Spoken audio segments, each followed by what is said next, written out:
Like the hat? Oh, man. Egg salad again. That's not so bad. Oh, yeah? Watch this. Oh, gross. That's gross, but not as bad as my PBJ&T. PBJ&T? Peanut butter jelly and tuna. Oh, what do you have? Bologna. Lucky? But what is this stuff? Not sure, but I don't think it goes with bologna. Looks like toxic waste to me. Definitely not eating that. Hey, you guys got any money? We could go in on a pizza. How about chili cheese fries? Excellent. Well, you're definitely getting better with that handy cam. Thanks. Too bad you just documented the fall of Western civilization. What does that mean? Well, this is how it starts, you know? I mean, dissatisfied with the sustenance provided by home, these kids are walking right into the clutches of the processed food world. I mean, from here on out, they'll look to drive-thrus for satisfaction, and biggie size will be their battle cry. They really serve chili cheese fries at school? Well, yeah, and then chicken wings and pizza burritos, and not that I would ever eat any of that stuff, of course. Well, budget cuts have forced some schools to allow less than nutritionally savory food partners into the cafeteria. But, you know, maybe we can use America's favorite food form to heal what's ailing us. Chili cheese fries? No, the sandwich, of course. But what we really need to do is to bring kids and parents together in a unified effort. Build it and they will come. Build it right, and they will come. Problem is, Americans have forgotten how to build an honest-to-goodness sandwich. And that's a real shame, because a sandwich is basic survival chow. Give a kid a sandwich, you feed him for a day. Teach him the ins and outs of sandwich physics, and you feed him for a lifetime. And that, my friends, is what it's all about here on...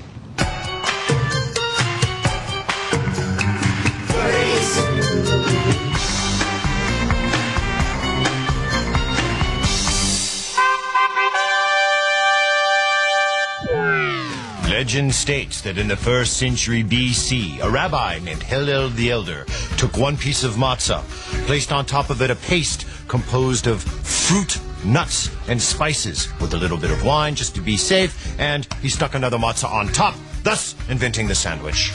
In the Middle Ages, we didn't have much in the way of plates, so we often took our suppers on great greasy slabs of bread that we called trenches. Sometimes when we were really hungry, and that was most of the time, we ate the trencher too. That's not really a sandwich though, is it? Well, don't feel too bad, my foul-smelling little friend. Truth is, the word sandwich didn't even come into existence until 1762. Now, legend has it that during an all-night marathon card game, the notorious gambler, John Montague, the 4th Earl of Sandwich, demanded that his manservant bring him a couple of slices of beef in between some bread so that he could take nourishment without having to abandon a winning hand. Well, it seemed to be a pretty good concept, because within days, other gamblers were ordering the same as sandwich, and the name stuck. How is this supposed to teach me how to cook with my kid? Well, it's history, Mom. We're learning. About gambling, not sandwiches. I believe the point he was making is that the sandwich as a concept was born out of the desire to eat without abandoning one's task. From its birth, you could see that the sandwich is the perfect meal for a nation on the go. Well, is that what you meant to say? Yes. Of course. Although arguments can be made for various roll-ups, burritos, and pitas, as well as stuffed baked goods like empanadas and pasties or pasties, these delights will have to wait for their own shows, because when I say sandwich, I'm talking about the sandwich of the Earl of Sandwich, meaning 2 pieces of bread between which is deposited something.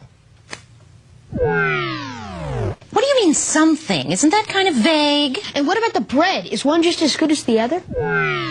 Your questions are many and varied, but if we're going to find any answers, we're going to have to take a journey to Delhi.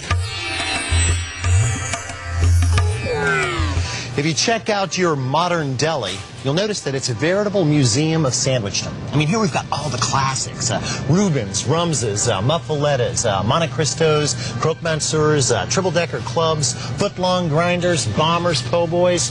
Wow. You know, most of your classic sandwiches have 2 things in common. What's that? Strong regional associations and physics. Physics. You gotta be joking, right? Elton, I never joke about my work. In fact, I believe in a unified theory of sandwich physics. Corollary 1. Soft fillings are best served on soft breads. Corollary 2, when wet ingredients such as tomatoes are used, a thin coating of mayonnaise, butter, cream cheese, or oil should be applied to the bread as a moisture barrier. 3, avoid placing layers of slippery, slidey substances next to one another. And 4, never, ever use a bread you wouldn't eat on its own. Elton, are you familiar with the expression, best thing since sliced bread? Sure. Well, let me tell you something. Nothing in our collective culture has done more to damage the cred of the sandwich than sliced bread. Well, if it's not sliced, then how do you make a sandwich out of it? Well, the issue here is pre-sliced. You see, sliced bread goes stale really, really fast, and to counteract that, manufacturers have to add a lot of stuff. What kind of stuff? Well, flip it over and take a look. Calcium iodate monoglycerol. Ah, gosh, is this even English? Not really. And you know what the best thing is? You know what this stuff's really mostly made out of? Air.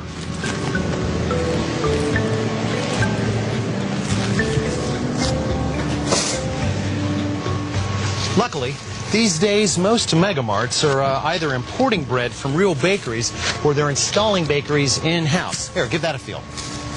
Wow, it's hard. Yeah, firm. The good stuff almost always is. Ciabatta, focaccia, sourdough, sweet rolls, baguettes, bialys, all of this stuff makes great sandwiches and all deliver real flavor and texture. Ah, but how are you going to slice all of this? I'm not. He is. Mind slicing this for us? Thick or thin? We'll go thick on everything but the rye. We'll go thin on that. Didn't you cover this in your toast show? You watch too much television.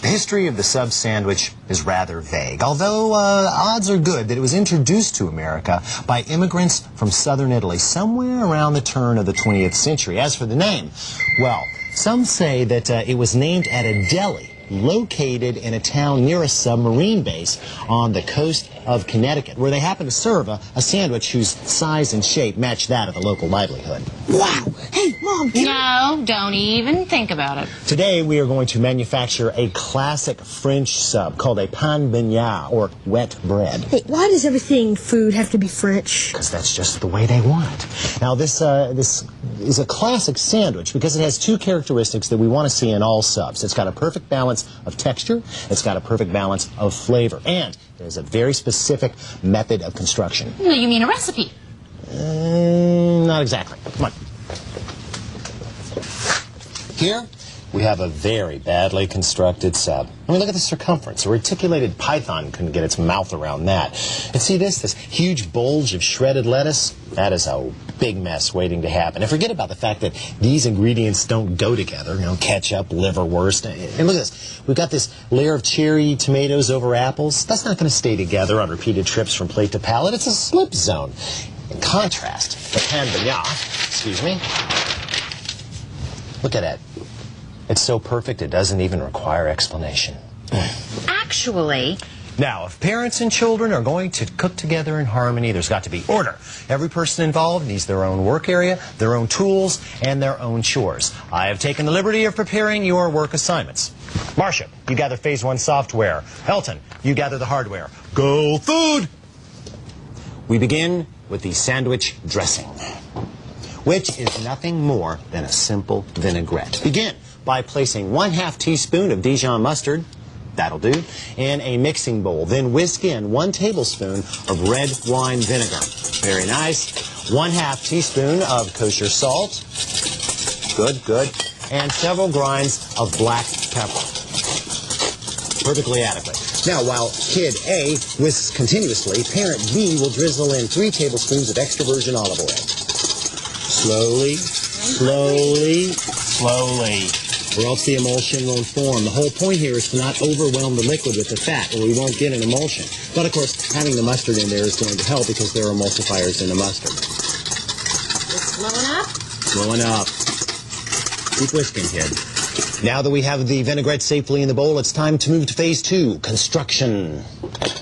Our first order of business, of course, is to split this 1.5 foot long loaf of bread cleanly in half. Hey, Hey, I'll do it. Over my dead body. This is one time, just one. Then I'm going to agree with your mom, Junior Ninja. I think I'll take this one. Now, the key to this kind of splitting is to work on the edge of the counter. Put your hand right on top of the loaf with your thumb way up in the air, out of harm's way, and cut thusly.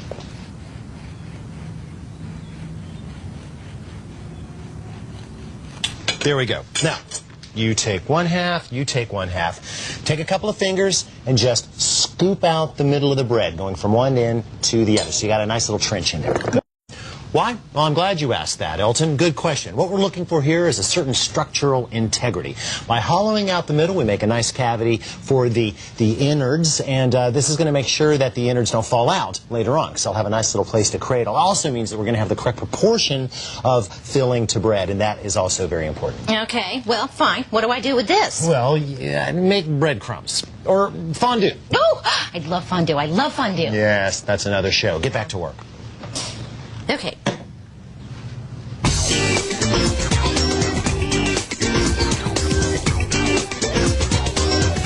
And now we build by the master plan. We begin with a foundation of tuna, 12 ounces in fact, drained and crumbled. You can use water packed or oiled, completely up to you.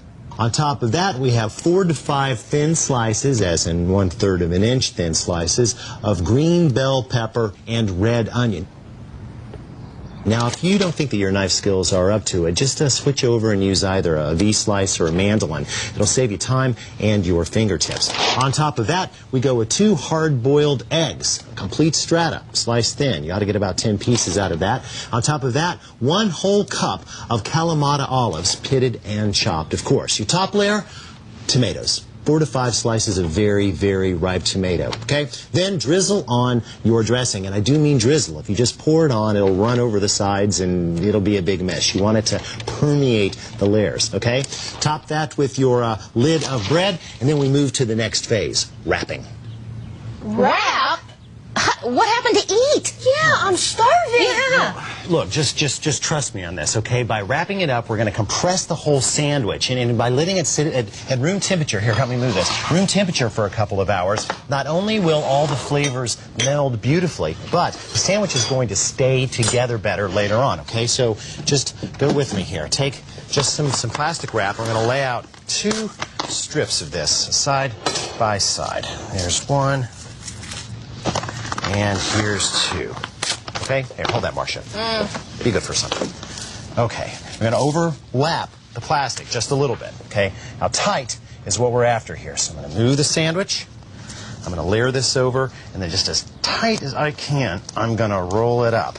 Getting a lot of compression here. This is going to help to soften the bread. And it's going to create a nice, cohesive sandwich. So when we eat this later on, nothing is going to fall out. There you go. Believe me. Your patience will be rewarded.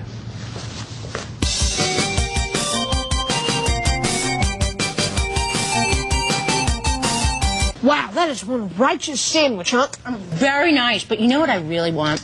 One of those pressed panini sandwiches. What's that? Panini, well, it's actually Italian for little bread, but in popular parlance, it means a sandwich that's been cooked in a sandwich press. Oh, like the Sando Squeeze 3000? I saw one of those in an infomercial. Elton, we gotta have one of those if we're gonna make that. We have Okay, to. well, I tell you what, Marcia, Elton and I'll stay here and do all the prep, and you run out to the store and get us one. Me shop? Yeah.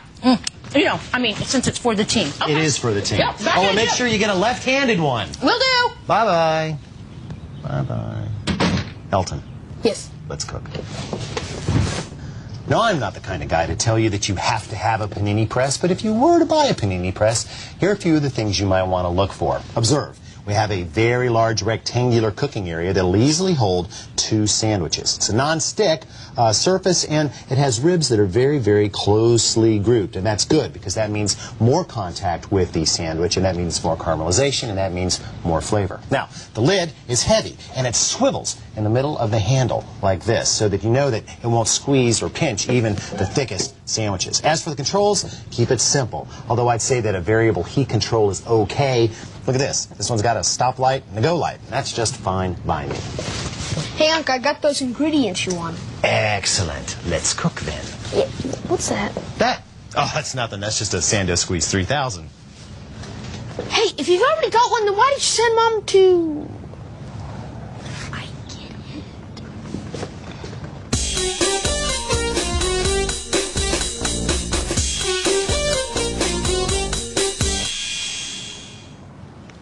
One of the most popular pressed sandwiches on earth is the Cuban, a Floridian favorite that is packed with pickles, pork, ham, and cheese. It's similar to the pan baña in that it displays a perfect balance of flavor and texture, especially when it's been squeezed. Now, traditionally, this is served on an oblong roll called a Cuban roll, but I've actually found that a plain old hoagie roll does the job just as well, and these are usually a lot easier to come by. Are we good to go? Good to go. Let us go. We start by evenly slicing our rolls in half. Well, don't break them all the way apart. Leave a little bit of a tab holding the two sides of the bread together. That'll make folding easier later on. First, we go with the condiment layer, mustard. Want that on each side, and you can use as much as you like. Elton obviously likes using a whole lot. Smear it into the bread, and then layer on the ham. Just a thin layer on each side of the sandwich. Then the roast pork. Just kind of sprinkle it over if it's torn. You don't have to have perfect slices. Next up, the cheese. Provolone or Swiss will do, and I go with 2 slices. And then pickles. You want to make sure you get a little bit in every bite, so go with big kosher dills. Then simply fold and close. There. Man, my mom would never let me eat anything that messy. Well, all you have to do is tuck the edges and corners like that. See? Now, we can either wrap and refrigerate or give it the squeeze. Oh, I'll go crank up the press. Up. No need, my boy. I've made alternate thermal arrangements. Come. Let me guess. Square bread? Square bread. No. Fireplace bricks. 6 of them heated 500 degrees for an hour. I got half of them wrapped in foil. Are you thinking what I think you're thinking? Yeah. First step, butter up the bricks, the ones covered with foil. And just a little bit of butter will prevent sticking and help to promote the golden brown and delicious that we're looking for. And lay on the sandwiches and butter the tops. Then apply the top layer of bricks, still on the pan of course, and leave for 10 minutes or until golden brown and delicious. And carefully remove using 2 spatulas. Of course, there's enough heat left in those bricks to cook something, but that's another show. Now, slice the sandwich in half and behold. It's beautiful. Melted cheese, crisp bread, everything pleasantly mushed. Of course, you know, if you don't want to mess with the bricks, you could always do this with your mom's iron. She'd kill me. Yeah, she would.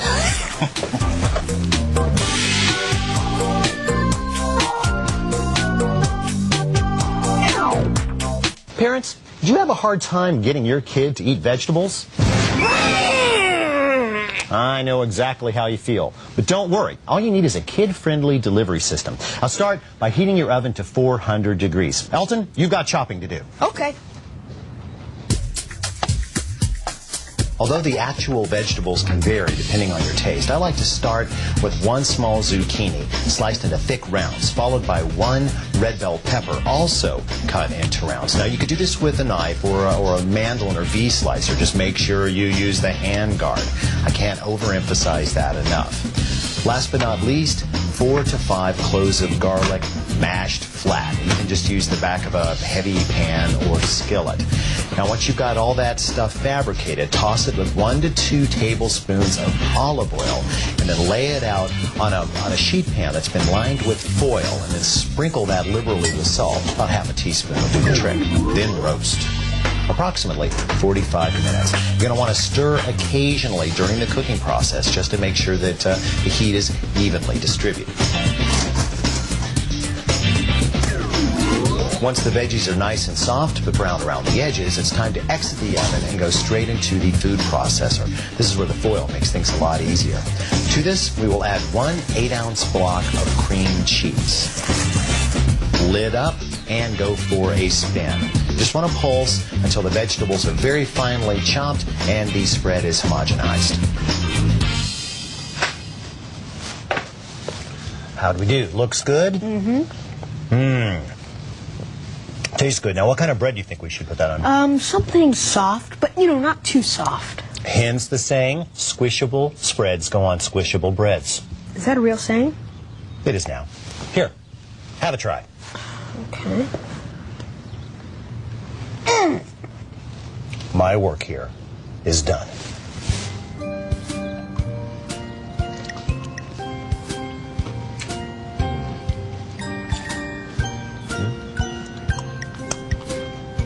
That's a good sandwich. Oh, yeah, great sandwich.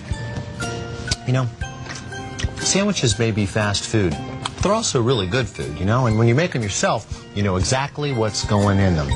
And of course, by extension, that means you know exactly what's going into your kids, which has got to be a good thing.